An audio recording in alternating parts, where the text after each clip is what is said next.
በተለያዩ የኢትዮጵያ ከተሞች ሙሉ በሙሉ የተዘረጉ የዲጂታል አድራሻ ስርዓቶች በቅርቡ በይፋ ተመርቀው ስራ እንደሚጀምሩ የስፔን ሳይንስና ጂኦስፓሻል ኢንስቲትዩት አስታውቋል። በሀገራችን ከተሞች የዲጂታል አድራሻ ስርዓትን ለመተግበር እየሰራው ነው የሚለው ኢንስቲትዩቱ ለዝግጅት ክፍላችን እንዳስታወቀው ኢትዮጵያ ቴክኖሎጂውን ቀደም ብላ ባለመጠቀሟ ከቱሪዝምና ከኢንቨስትመንት ዘርፎች ልታገኝ ትችል የነበሩ ጥቅሞች ሲያመልጧት ቆይታለች። ይህንን የተመለከተውን ዝርዝር ዘገባ ጌታውን አንጭሶ አሰናድቶታል። ዮሐንስ አበራ ያቀርበዋል። የዲጂታል አድራሻ ስርዓት መሬት ላይ ለሚገኙ እንደ ህንፃዎች፣ መንገዶች ያሉ የማይንቀሳቀሱ ነገሮች መገኛ ልዩ መለያና ጠቋሚ ምልክት በካርታ ላይ በማስፈር ዜጎች በቀላሉ አድራሻው እንዲያገኙ የሚያስችል ስርዓት ነው። በጉዳዩ ዙሪያ ከዝግጅት ክፍላችን ጋር ቆይታ ያደረጉት የኢትዮጵያ ስፔስ ሳይንስና ጂኦስፓሻል ኢንስቲትዩት የዲጂታል አድራሻ ስርዓት ፕሮጀክት ማናጀር አግማስ ሲገበየው የቴክኖሎጂውን ተደራሽነትና ተጠቃሚነትን ማሳደግ አድራሻዎችን በቀላሉ ለማወቅ ከሚሰጠው ፋይዳ ባሻገር ኢትዮጵያ እየተከተለች ባለችው የዲጂታል ኢኮኖሚ ስርዓት ውስጥ ያሉ እንቅስቃሴዎችን ውጤታማነትን ለማድረግ ጋገጥ የሚያበረክተው አስተዋጽኦ ከፍተኛ መሆኑን ይናገራሉ። ኢንተርኔትን መሰረት ያደረገ ግዢዎች፣ ሽያጮች፣ አጠቃላይ ማንኛውም ትራንዛክሽን ማለት ነው። እንደዚሁም የዴሊቨሪ አገልግሎቶች፣ የፖስታ ሌሎችም ማለት ነው። እያንዳንዱን ለመፈጸም የት ነው የሚሄደው የሚለው ያስፈልጋል። ደንበኛው ያለ የት ነው፣ ሻጩ ያለ የት ነው፣ ምርቱ ደግሞ የት ነው ያለው የሚለው ለዚህንን ያስተሳስራል ማለት ነው። በቴክኖሎጂ ከበለጸጉ የዓለም ሀገራት ወደ ኢትዮጵያ የሚመጡ ዜጎች በቆይታቸው የሚፈልጉትን ማንኛቸውንም አገልግሎቶች ለማግኘት ቀደም ብለው እቅድ የሚያወጡት በቴክኖሎጂ በመታገዝ ነው። ስለሆነም በኢትዮጵያ ከተሞች የዲጂታል አድራሻ ስርዓት ባለመዘርጋቱ ብቻ ከተሞች ከቱሪዝም ኢንዱስትሪው ዘርፍ ማግኘት የሚገባቸውን ገቢ በከፍተኛ ደረጃ ማጣታቸውን ነው አቶ አግማስ የሚናገሩት። አሁን በተለይ የአዲስ አበባ ከተማ ሰፊ የዓለም አቀፍ ኮንፈረንሶች፣ ወርክሾፖች፣ ስብሰባዎች ይከናወናሉ። ለዛ ስብሰባ የሚመጡትን ተሰብሳቢዎችና ተሳታፊዎች እንኳን እንደዚህ አይነት አፕሊኬሽኖችን ተጠቅመን ተጨማሪ ሀገራችን ገቢ የምታገኝባቸው ሁኔታዎች መፍጠር ይቻል ነበር ማለት ነው እና አንዱ ከፍተኛ ገቢ ያጣችበት የቱሪዝም ዘርፍ ነው። ለዚህ የት ይገኛል፣ እንዴት ነው የሚካሄደው የሚለው በአግባቡ ያልተሰራበት ዘርፍ ስለሆነ ቴክኖሎጂ ቤዝድ የሆኑትን ግን ሀገራቸውም ሆነው ማየት ስለሚችሉ አስቀድመው ፕላን አድርገው ለመምጣት ሁሉ በእጅጉ ያግዛቸዋል ማለት ነው። በተለይም የኤሌክትሮኒክስ ግብይት ስርዓትን በመጠቀም የቤት ለቤት ሽያጭ የሚያካሂዱ አዳዲስ ኢንቨስትመንቶች የዲጂታል አድራሻ ስርዓት ተደራሽ ባልሆነባቸው ከተሞች ፈጽሞ ማሰብ እንደማይቻልም ነው የዲጂታል አድራሻ ስርዓት ፕሮጀክት ማናጀሩ የገለጹት።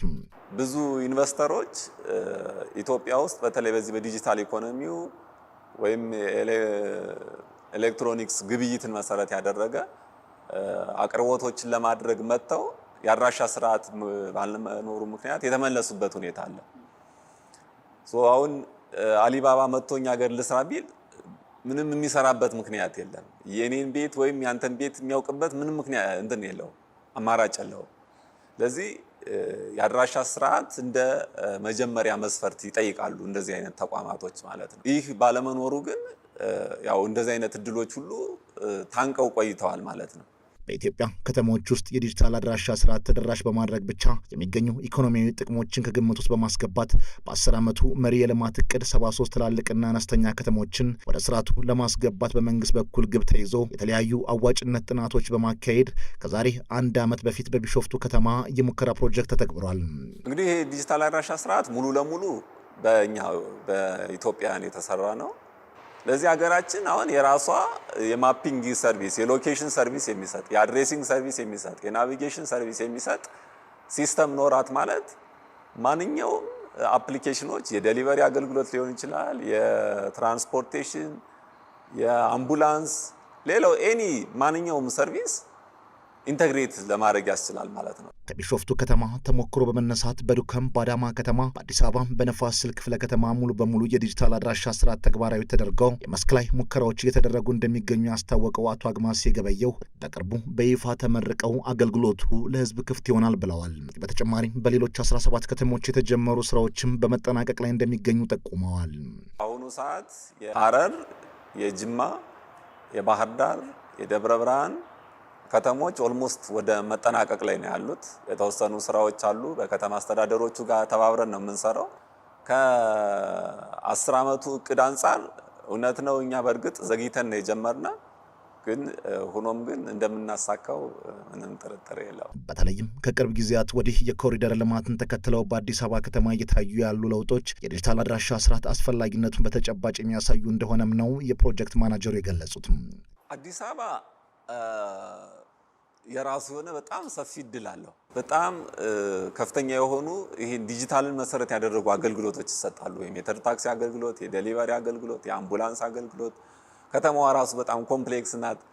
ከወር በፊት የምናውቀው የነበረው ሰፈር ስንሄድ አሁን ላናውቀው እንችላለን። ለዚህ ይሄ ራሱ ይዞት የሚመጣ እድል አለ። ስለዚህ ሰው ራሱ አድራሻ ይፈልጋል። በሌላ መልኩ ወደ አድራሻ ስርዓቱ የሚገቡ በተለያዩ የኢትዮጵያ ክፍሎች የሚገኙት የተጨማሪ 8 ከተሞች የመረጃ ዝግጅት ስራዎች በአሁኑ ወቅት 50 ከመቶ በላይ መጠናቀቃቸውን ያስታወቁት የዲጂታል አድራሻ ስርዓት ፕሮጀክት ማናጀሩ አግማስ ገበየሁ የቢሾፍቱ ከተማን ጨምሮ ሙሉ በሙሉ ወደ ስራ የገቡ የዲጂታል አድራሻ ስርዓቶችን ህብረተሰቡ በአግባቡ እንዲጠቀምባቸው የሚያግዙ የግንዛቤ ማስጨበጫ ስራዎች በከተሞች በተቋማትና በግለሰብ ደረጃም በስፋት ሊሰሩ እንደሚገባም ተናግረዋል።